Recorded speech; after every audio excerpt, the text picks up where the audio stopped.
사람들은 풍요를 좋아합니다. 그래서 사람이든 조직이든 제도든 나를 부유하게 할 거라고 생각하는 것들은 사람들이 추방하고 추구하기 시작합니다. 그리고 돈이 된다 싶은 정보가 있으면 그 정보가 마치 유행처럼 이 사회에 퍼져가는 것을 볼 수 있습니다. 풍요는 본능입니다. 그리고 풍요는 우리 안에 있는 욕망입니다. 풍요를 추구하는 것이 죄는 아니라 생각합니다. 하나님께서도 사람을 지으시고 생육하고 번성하고 땅에 충만하라고 하셨습니다. 예수님께서도 내가 온 것은 양으로 생명을 얻게 하고 풍성히 얻게 하겠다고 말씀하셨습니다. 그렇기 때문에 하나님의 백성이나 일반 사람들이 풍요를 바라거나 풍요를 좋아하는 것이 무작정 죄는 아닙니다. 문제는 이 풍요를 하나님의 법, 하나님의 방법이 아닌 오염된 방식으로 추구하고 그 욕망이 도를 넘으면 죄악이 되는 것입니다. 오늘 말씀은 북이스라엘 역사상 가장 풍요로운 시대의 이야기입니다. 바로 아합 왕입니다. 일반 역사가들은 당시 국제사회에 유일하게 알려진 이스라엘의 왕조가 있다면 그것은 오므리 왕조, 이 아합 왕이라고 이야기합니다. 상당히 잘 살았습니다. 그리고 군대도 아주 강력했습니다. 어느 정도 강했냐면 남유다를 마치 속국처럼 지배했습니다. 자신의 딸 아달리아를 시집 보내어서 결혼으로 동맹을 맺었습니다. 그리고 이웃 나라의 시돈왕 엣발의 딸 이세벨을 자신의 아내로 맞이해서 국제적 동맹도 만들었습니다. 뿐만 아니라 수도를 옮깁니다. 수도를 사마리아로 옮기면서 수도를 건축해요. 여러분, 수도를 세운다는 것이 간단한 게 아닙니다. 이 국고를 완전히 바닥낼 만한 대단위의 토목공사이고 건축이고 이 엄청난 사업입니다. 그런데 아합이 이것을 다 일궈낸 사람입니다. 쉽게 말해서 부국 강병의 국제적 영향력까지 갖춘 왕이었습니다. 그런데 우리가 알고 있듯이 하나님은 이 아합 왕에 대해서 좋은 평가를 내리지 않습니다. 오늘 열왕기상 16장에 가보면 마지막 30절부터 몇 절을 읽어보면 이렇게 하나님 평가합니다. 그는 전에 모든 사람보다 여호와 보시기에 악을 행하여 이스라엘 하나님의 진노를 사게 했다라고 말합니다. 그는 풍요롭게 살기 위해서 그가 선택한 것은 바로 바알이었습니다. 하나님을 버리고 요한을 버리고 바알을 가지고 왔습니다. 오일머니를 끌어오듯이 국가의 운영에 바알 시스템, 바알 종교를 가지고 온 것입니다. 그리고 자신의 아내를 바알의 제사장인 이세벨을 아내로 맞아들입니다. 아예 바알 시스템을 수입한 거예요. 그리고 안으로는 나봇의 포도원을 빼앗는 것처럼 백성들의 것을 탐하고 압제하고 빼앗았습니다. 그래서 바알 정책을 시행하기 위해서 방해가 되어지는 여호와의 선지자들이나 하나님의 사람들을 핍박하고 죽이는 일을 도모하기도 했습니다. 왜곡된 풍요입니다. 왜곡된 풍요. 이 왜곡된 풍요의 시대에 나의 하나님은 여호와이시다, 여호와는 나의 하나님이시다 라는 이름을 가진 선지자가 혜성같이 등장합니다. 그 사람이 누구입니까? 엘리야입니다. 여러분 따라합시다. 여호와의 말씀이 풍요입니다. 이거 뒤집어 말하면 하나님의 말씀이 없으면 풍요가 없다는 말입니다. 엘리야가 이 아합에게 나아가서 이렇게 말합니다. 나를 섬기는 이스라엘 하나님 여호와의 사심을 가리켜 맹세하노니 내 말이 없으면 수년 동안 비를 그리고 이슬도 있지 아니하리라. 이렇게 딱 선언하고 도망가서 숨어버려요. 그래서 그가 숨은 곳이 그리시네가라는 곳이에요. 학자들은 이 그리시네가를 정확하게 규정하진 않아요. 그런데 어디쯤일까 이렇게 추정하면서 와디 야비스라는 것으로 추정합니다. 제가 몇 년 전에 이 와디 야비스라는 곳에 가게 되었는데 제가 첫 인상은 에게였습니다. 그냥 시냇가라고 말할 수 없어요. 여러분, 그 와디라는 것은 평소에는 시내로 보이지 않고 그냥 이렇게 좁은 조그만 계곡처럼 보여요. 그러니까 가보니까 옆에 관목이 있고 풀이 그냥 무성하게 좀 있긴 한데 그냥 물이 바짝 말라서 아무것도 없는. 근데 비가 오면, 우기가 되면, 비가 오면 고기가 냇가처럼 물이 흐르는 곳이 바로 와디라고 합니다. 그가 그곳에 숨었습니다. 아마 제가 갔을 때 건기였기 때문에 아주 그냥 습기 하나 없는 그런 곳이었습니다. 만약에 당시에 엘리야가 그곳에 숨었다면 아마 그곳에서 그렇게 오래 버티지 못했을 것입니다. 말라가는 시냇물을 겨우 목을 축이고 까마귀가 아침 저녁으로 갖다 주는 조그만 빵 조각이나 고기 조각 같은 거를 겨우 받아 먹는 그런 수준이었습니다. 이제 시간이 지나서 그것도 말라서 더 이상 그곳에 숨어 있을 수 없는 환경을 맞이했습니다. 그래서 오늘 9절에 이렇게 하나님께서 엘리야에게 말씀하십니다. 너는 일어나 시돈에 속한 사르밧으로 가서 거기 머물러라. 내가 그곳에서 과부에게 명령하여 내게 음식을 주게 하였다라고 하십니다. 과부. 여러분, 이 과부에게라는 이 말 속에 이 과부라는 것은요, 사회적 약자예요. 그 시대에 가장 가난한 사람들을 칭할 때 고아와 과부라고 그랬거든요. 그러니까 굉장한 사회적 약자입니다. 유력한 부유한 여인이 아닙니다. 이 사회적 약자입니다. 여러분, 이 말을 들었을 때 엘리야의 마음이 기뻤을까요? 신났을까요? 어쨌든 까마귀를 통하여서도 자신을 먹이셨던 하나님의 말씀이었기 때문에 엘리야는 120km, 140km 되는 거리를 단숨에 순종하여서 달려갑니다. 그리고 10절에 보면 그 성문에 이를 때에 바로 그곳에서 한 과부가 나뭇가지를 줍는 것을 보고 이 과부를 만납니다. 여러분, 엘리야가 도착하자 만났습니다. 여러분, 성이라는 것은 작은 곳을 성이라 말하지 않습니다. 우리가 시골을 가보면 사람들이 많이 살고 마을이 있어도 거기 성이 아니에요. 우리가 성 그러면 수원성이 있고 우리가 이렇게 북한산 성이 있고 결국은 뭡니까? 도시고 많은 것들이 구비되어진 큰 곳을 성이라고 할 수 있습니다. 그런데 엘리야가 그 먼 길을 달려가자마자 문 앞에서 바로 만나는 상황이 벌어진 것입니다. 도착하자 만났다. 뭘 의미합니까? 급하다는 거예요. 그래야만 한다는 것을 보여주고 있습니다. 왜 그렇습니까? 바로 이 여인의 상황이 그랬습니다. 하나님께서 엘리야에게 여인에게 명하여서, 과부에 명하여서 내게 음식을 주게 하였느니라 라고 말했지만 실제로 이 여인은 그런 명령을 받은 적이 없는 여인이었습니다.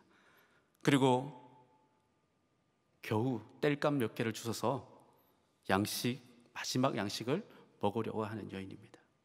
엘리야는 아주 먼 길을 달려왔고 목도 마르고 배가 고팠을 것입니다. 그래서 여인에게 물 한 모금 요청합니다. 그리고 떡 한 조각을 요청합니다.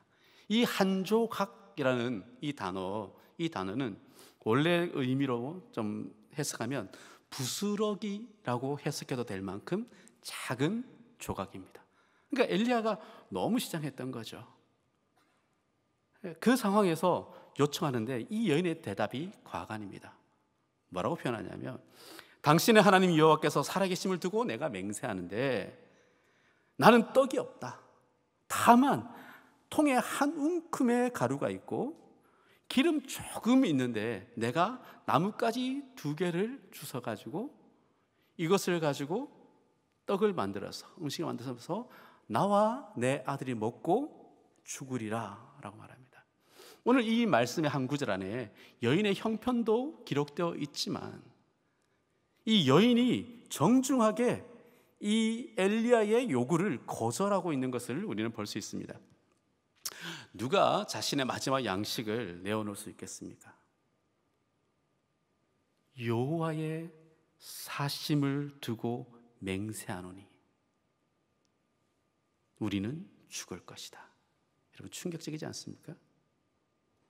여기 우리의 여호와의 살아계심, 이것을 명사로 바꾸면 여호와의 생명, 하나님의 생명, 하나님의 존재를 두고 내가 맹세하노니 나는 죽는다.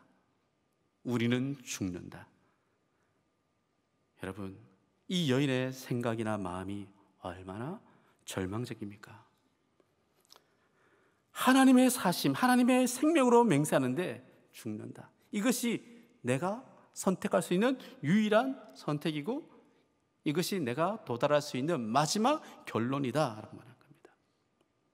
여러분, 이 여인에게 있어서 하나님의 살아계심은 능력이 없는 것입니다. 이 여인에게 있어서 하나님의 살아계심은 한 줌의 한 움큼의 가루보다 능력이 없고 몇 방울 되지 않는 기름보다도 능력이 없는 것이 하나님의 살아계심입니다. 하나님의 생명이 이렇게까지 능력 없는 상황이 이 여인에게 도달한 것입니다. 사랑하는 성도 여러분, 우리가 삶을 살다 보면 IMF와 같은, 그리고 코로나 상황과 같은 어려운 환경을 만나기도 합니다. 그리고 경제적 공황이 올 수도 있습니다. 그래서 우리의 건강이 바닥을 드러내고 우리의 경제적인 수준들이 정말 바닥을 드러내는 경우가 있습니다. 우리의 일터가 마치 몇 방울 남지 않은 기름병 같을 수도 있습니다. 그럴 때 우리에게 찾아오는 것이 무엇입니까? 하나님의 살아계심의 능력이 우리를 찾아오는 것이 아니라 두려움이 찾아오는 것이죠.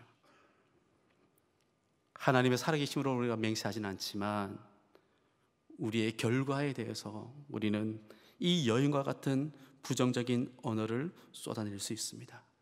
목사님, 방법이 없습니다. 길이 없습니다. 소망이 없습니다. 답이 없습니다. 끝내야 될 것 같습니다. 포기하고 싶습니다. 이런 언어가 지배하는 세상은 여호와의 말씀이 없는 세상의 현상이라고 말할 수 있습니다. 우리에게 이 부정적인 언어, 부정적인 생각이 우리를 많이 찾아옵니다. 그렇죠? 그렇지만 우리가 죽었습니까? 부정적인 상황이, 어려운 고난이 우리가 찾아온다 하더라도 우리가 죽었습니까? 아닙니다. 오늘 분명한 상황은 하나님의 심판의 상황이지만 그 가운데서도 하나님은 긍휼과 자비를 베풀어 주십니다. 오늘 우리가 존재한다라는 것, 그것은 하나님이 우리를 소중히 여기신다는 뜻입니다. 우리 사회가 하나님의 살아계심과 하나님의 생명을 의지하는 것보다 한 움큼의 가루와 몇 방울의 기름을 추구하는 것은 하나님의 말씀이 사라진 시대의 표본입니다. 이럴 때에 성도들이요, 똑같은 고난을 겪게 되는 거예요. 여호와의 말씀이 사라진 시대에 그 기근과 기갈과 그 목마름을 믿음으로 살아가는 성도들도 동일한 어려움으로 맞이하고 살아가게 된다는 것입니다. 두 번째, 우리 생각해 보십시다. 말씀이 있으면 살아납니다. 여러분, 환난의 시대를 살아가고 있는 성도 여러분, 여호와의 말씀이 없어 기갈로 살아가고 있는 이 시대에 살아갈 때에 우리가 체념하거나 포기하거나 낙심하지 마시기 바랍니다. 하나님의 사람에게는 항상 하나님의 말씀이 우리에게 주어지고 생명과 영광을 보여주시는 하나님이기 때문에 그렇습니다. 우리가 현실적으로요, 영적 전쟁을 많이 겪음하잖아요. 우리가 영적 전쟁이라고 하는 것은 무엇입니까? 생각의 전쟁이에요. 하나는 하나님의 말씀, 하나님의 약속이 우리에게 들려졌고 또 이것에 대한 우리의 은근한 믿음이 있어요. 근데 하나는 우리의 좋지 못한 문제, 그리고 어려운 환경, 우리가 만난 이 고난이 우리에게 찾아옵니다. 이 둘 사이에 간극이 있다는 거예요. 이 사이에 갭이 있어요. 이 갭을 우리가 어떻게 선택하며 살아야 하는가? 그것이 바로 영적 전쟁입니다. 우리 오늘 엘리야를 잠깐 생각해 보도록 하십시다. 엘리야는 자신에게 주어진 하나님의 그 약속, 그 예언을 선포했어요. 내가 말하기 전에 더 이상 우로가 없을 것이다. 이슬도 없을 것이고 비도 없을 것이다. 근데 자신이 선포한 그 말에 동일하게 본인도 어떻게 해요? 고통을 겪었습니다. 더 이상 어떠한 양식도 얻지 못하는 상황 가운데 하나님의 약속의 말씀이 엘리야에게 주어졌습니다. 그 말씀이 뭡니까? 사르밧으로 가라.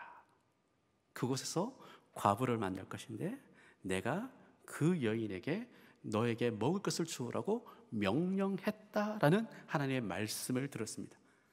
근데 그 말씀을 듣고 그 120km, 140km 되는 거리를 달려갔는데 현실은 어떻습니까? 그 명령을 들은 적도 없는 여인, 공개할 것은 고사하고 자기 먹고 살 것도 없는 여인, 마지막 한 줌의 것을 가지고 아들과 함께 먹고 죽음을 결정한 여인, 하나님의 약속과 그리고 이 현실 사이에 이 큰 갭이 존재했다는 것입니다. 이 갭이 존재할 때에 엘리야는 어떻게 이 간격을 좁혔습니까? 성도님들, 우리의 삶도 그렇지 않습니까? 우리의 삶도 하나님의 약속과 하나님을 신뢰함과 하나님의 의뢰함이 있는가 하면 이 의뢰함과 약속과 전혀 상관없이, 우리의 기도와 전혀 상관없이 우리에게 도둑처럼 찾아오고 강도처럼 찾아오는 삶의 어려움들이 있지 않습니까? 이 두 간격 사이에 우리는 무엇을 선택해야 됩니까? 엘리야는 과부에게 명령하여 먹을수록 했던 하나님의 약속과 그리고 여호와의 살아계심을 두고 맹세하노니 우리가 죽을 거다라고 말하는 이 여인의 현실, 이 사이에서 이 갭을 좁혀냈습니다. 여러분, 어떻게 좁혀냈을까요? 저는 엘리야가 하나님께 기도했다 생각해요. 하나님의 그 약속의 말씀을 다시 확인했습니다. 그리고 이 여인에게 하나님의 말씀을 들려줍니다. 두려워하지 마라. 이스라엘의 하나님 여호와의 말씀이 나 여호와가 비를 지면에 내리는 날까지 그 통에 가루가 떨어지지 아니하고 그 병의 기름이 없어지지 아니하리라 하셨느니라. 하나님의 약속을 선포했습니다. 여러분, 엘리야는 깨달았어요. 자기가 120km를 넘는 그 먼 거리를 떡 한 조각 얻어먹고자 달려온 것이 아니라는 것을 깨달았어요. 마지막 한 끼도 안 되는 것을 이 여인에게 요청해야 되는 것이 아니라는 것을 깨달았습니다. 오히려 하나님의 말씀, 네가 죽지 아니하리라, 여호와의 사심을 두고 맹세하노니 네가 죽지 아니하리라, 너의 그 통에 가루가 떨어지지 않고 그 기름병의 기름이 끊어지지 않을 것이라는 하나님의 약속의 말씀을 통하여서 이 여인을 살리려고 하나님이 나를 보내셨구나, 그 먼 길을 오게 하셨구나라고 깨닫는 것입니다. 여러분, 본문 속에서 하나님은 어떤 하나님이십니까? 본문 속에 있는 그 하나님을 우리가 잠깐 묵상할 필요가 있습니다. 먼저 시냇물도 마르고 까마귀 음식도 떨어진 엘리야의 환경, 그리고 양식이 없어 죽음을 당연한 일로 받아들이는 이 여인의 최악의 환경, 하나님이 이 먼 거리에 있는 이 두 최악의 환경을 만나게 하셨어요. 여러분, 이 최악의 환경이 두 개가 만나면 답이 있습니까? 없습니까? 답이 없습니다. 그런데 이 두 사람이 직면한 이 환경을 하나님은 환경이 문제가 아니다라고 말씀하시는 거예요.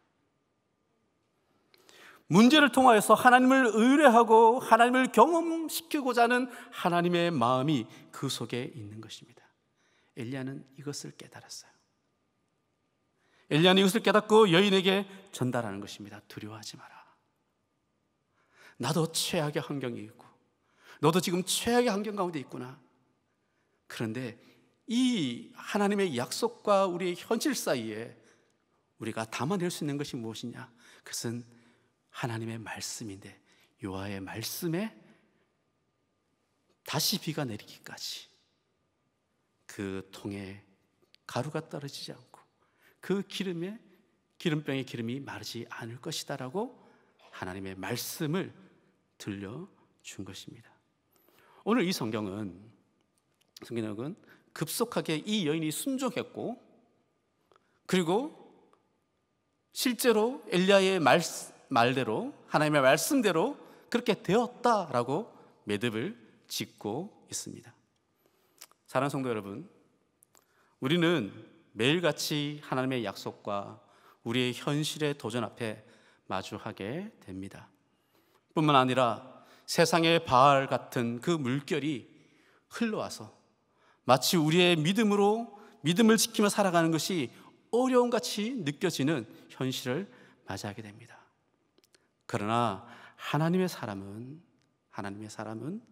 어떤 환경에도 하나님의 말씀을 듣고 또 확인하면서 그 말씀대로 순종하고 살아가기로 결정하는 사람이 하나님의 사람입니다. 환경은 우리가 기대하는 것과 다르게 전개될 수 있습니다. 여러분, 믿음은 환경이 아닙니다. 믿음은 조건이 아닙니다. 하나님은 모든 환경 속에서 하나님은 말씀할 수 있는 하나님이십니다. 믿음은 내가 어찌할 수 있는 한 움큼의 가루를 의지하는 것이 믿음이 아닙니다. 믿음은 하나님이 주시는 작은 가루라도 내 일생의 삶을 능히 살아도 남는다라는 그 사실을 믿고 의지하는 것이 바로 믿음입니다. 하나님은 이 여인을 살리시고자 먼 환경을 뛰어넘어 찾아오셨습니다. 하나님은 오늘도 저와 여러분들의 삶 가운데 우리를 살리고 우리를 부욕케 하기 위해서 환경을 뛰어넘어 달려오실 것입니다. 오늘 말씀을 정리하고자 합니다. 말씀을 정리하면서 몇 가지 같이 적용해 봤으면 좋겠습니다. 첫 번째, 우리 자막 있으면 좀 올려주시겠어요? 네, 같이 한번 읽어보겠습니다. 시작. 하나님은 환경과 문제를 넘어 말씀으로 찾아오십니다. 하나님은 우리의 환경과 문제를 넘어서 말씀 그 자체로 우리에게 찾아오십니다. 담임 목사님께서 온전론을 이야기하실 때 그 온전론 가운데 생각의 온전함이라는 영역이 있습니다. 여러분, 생각의 온전함은 환경에 따라서 우리의 생각이 움직이는 것을 생각의 온전함이라고 말하지 않아요. 생각의 온전함이라는 것은 환경이 아니라 하나님의 말씀을 따라서 우리의 생각을 움직이는 것을 생각의 온전함이라고 말합니다. 이것을 사도 바울은 로마서에서 이렇게 말했습니다. 육신을 따르지 않은 육신의 생각을, 영을 따르는 자는 영의 일을 생각하나니 육신의 생각은 사망이요 영의 생각은 생명과 평안이니라. 환경에 따라 생각하는 것은 육신의 생각이에요. 어려운 환경, 고통스러운 환경 속에서 우리는 하나님의 말씀, 하나님의 생각, 그것을 선택하고 순종하는 것이 생각의 온전함입니다. 그래서 하나님은 우리로 온전케 하고 우리를 하나님을 맛보고 경험하게 하기 위해서 성령님을 보내주시는 거예요. 하늘 보자 버리시고 이 땅에 그리스도로 우리 가운데 오신 것입니다. 따라하십시다. 내가 환경보다 소중하다. 내가 문제보다 소중하다. 예, 여러분, 우리가 코로나나 또 여러 가지 일이나 경제적인 부분들이나 건강에 있는 부분들이나 문제가 생길 수 있어요. 우리가 그 문제를 생기면 하나님은 우리가 은교야, 너는 그 문제보다 뭐하다? 소중하다. 아멘. 네가 겪고 있는 그 어려운 환경보다 네가 훨씬 소중하다. 그렇게 주님은 말씀하시고 우리를 찾아오십니다. 두 번째 적용해 볼 것은 한번 읽어보십시다. 시작. 하나님은 하나님의 사람을 보내셔서 말씀하십니다. 하나님은 하나님의 사람을 보내셔서 말씀하십니다. 때로는 우리의 환경이 넉넉하지 않고 또 우리의 환경이 우리에게 어려움이 되는 것처럼 다가오기도 합니다. 그때에 하나님은 오늘 엘리야를 통하여서 사르밧 과부에게 말씀하셨던 것처럼 하나님은 하나님의 사람을 보내서 우리에게 말씀하십니다. 하나님의 사람은 무엇입니까? 바로 하나님의 말씀을 경험하고 그 말씀 속에서 하나님이 어떤 분이신지 맛보아 확신하는 사람이 하나님의 사람입니다. 그래서 우리가 하나님의 사람이라면, 우리가 하나님을 맛보았다면 우리는 이 시대의 환경 가운데 반응하고 환경 가운데 낙심하고 환경 가운데 절망적인 언어를 쓰는 그리스도를 알지 못하는 사람들에게 우리는 찾아가서 오늘의 엘리야로 우리는 일해야 하는 것입니다.